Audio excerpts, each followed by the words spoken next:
Joining us now to talk about the championship and a whole lot more, Lee Holdsworth from Irwin Tools Racing. How are you, Lee? Good to see you. You too, Jess. I'm good. Good. It seems like things are going very well for you at your new team. How's the transition been?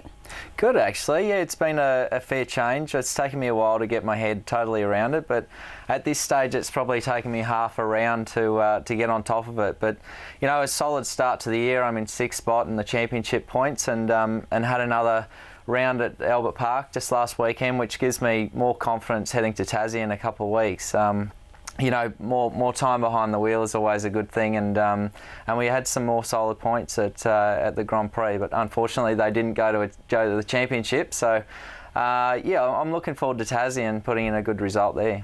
Now, as you say, a really solid start to the season for you. But before we get into that, there's something I just wanted to clear up. I found this photo floating around in our archives, and I think it just needs a little bit more explanation. I think this was at the official handover.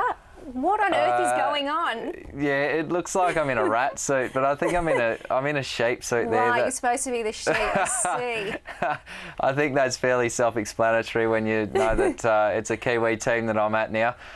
Gary's always up to those little tricks, and thought it'd be funny to send me up there in a sheep outfit and push me up there in a wheelbarrow. But yeah, the boys loved it, so it was a bit of a laugh. Quite the entrance to your new team. I think it's certainly holding you in good stead amongst them, being able to have a laugh. But as you say, a really, really fantastic start to the season for you. Some great points, or great results rather, down at Albert Park. Do you feel like you're getting a better handle on the car every time you get in it?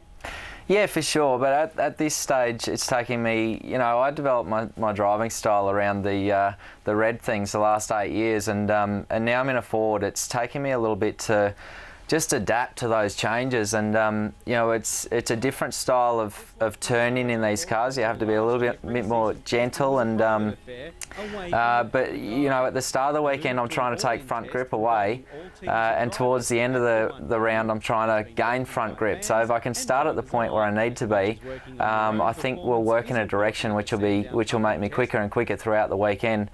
If we can do that, then I'll have some pretty good pace. I guess you always knew there was going to be a bit of a transitionary period for you, and you knew there was going to be quite a change going from Holden to Ford. Was it as big a change as you had anticipated now that you've been in the car?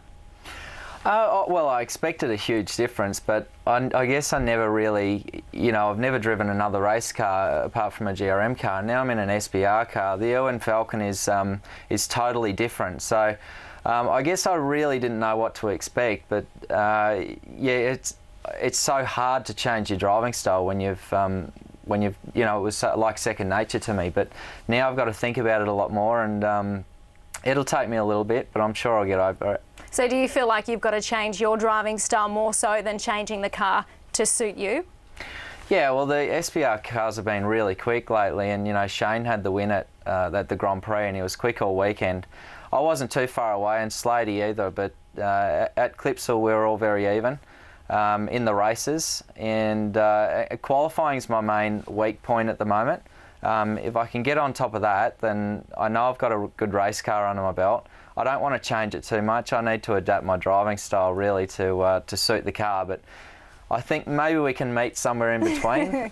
If we can do that, then it will be looking good. Yeah, I guess that's the trick, isn't it? Now, I know there was a lot of criticism for the qualification format heading into Albert Park. I know you were always a fan of it, but post-race, what's been the general consensus amongst the guys?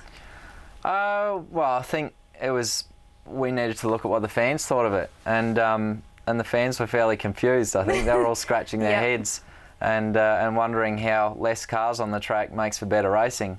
I don't think it worked very well, to be honest. But you know, I suppose they were trying to encourage passing and to get into that next phase of cars to go the next lap. But really, if you're faster than someone, you're going to try and pass them anyway. So it didn't really encourage anything, and I don't think it worked. But it's probably more up to the fans. I think you need to ask them. Well, they're pretty vocal about it. I think we know what the answer is there. The age-old debate, of course, has been sparked around the Albert Park round-in of, there's no competition points up for grabs, and there is a lot on the line for teams in terms of, carnage, which we saw on the weekend, and I guess that did nothing to quell the arguments against it. Where do you sit on the whole issue? How do we find the happy medium for everybody?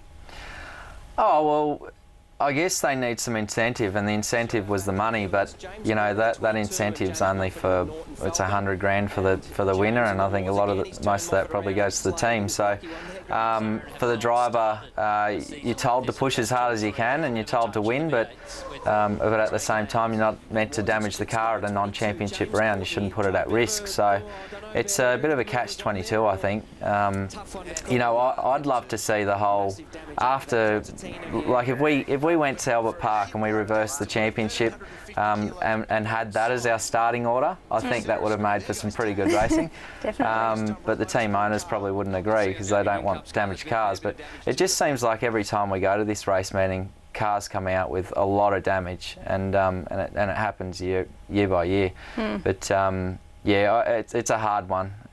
It sure is. As I said, the debate has been raging about it, and I'm sure we'll be talking about it next year as well. But it made for a great spectacle, and to be there amongst all the Formula One drivers and everything else that was going on at Albert Park was certainly exciting to watch, and I know you guys really enjoy being down there amongst it. I wanted to ask you about your new teammates and how you're slotting in with those guys, Shane Van Gisbergen and Tim Slade, who are both really exciting talents. We've seen Shane really put his hand up so far this year to be a contender.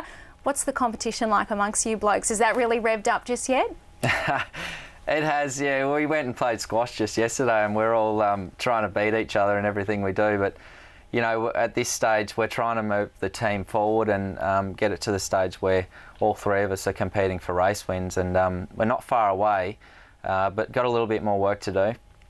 Shane's obviously put his hand up at the Grand Prix. Tim is definitely coming on stronger and stronger every round. Last year he was coming on strong at the end of the year, and I think he'll be a definite top 10 contender this year quite easily. I'm hoping I'll be a consistent top 10 contender and hopefully top 5 contender, and podiums and wins, that could be something that comes my way this year hopefully. But a lot of competition. We all get on very well and help each other out as much as we can. So it's a really good working relationship. I suppose it's something we're going to be talking a lot about throughout the rest of the year. Of course, the car of the future, which will be unveiled next year in 2013. What can you tell us about the package that you'll be getting? Oh, I can tell you that I think we'll be in a really good position next year. The car of the future will certainly even the cars out. We've got a really strong thing at the moment, but next year, like the team are doing a hell of a lot of work on it at the moment. There's people working full time on it and having a lot of knowledge in that area as well. So it was one of the decisions that, or one of the factors that influenced my decision on going to SBR was the work that they're doing on the car of the future. So that should be a good thing next year. I can't wait. Yeah, plenty to look forward to in the V8 Supercar Championship. Lee, it's been so good to see you. All the best for the rest of the season. I'm sure we'll catch up soon. Thank you. Yeah, cheers for having me.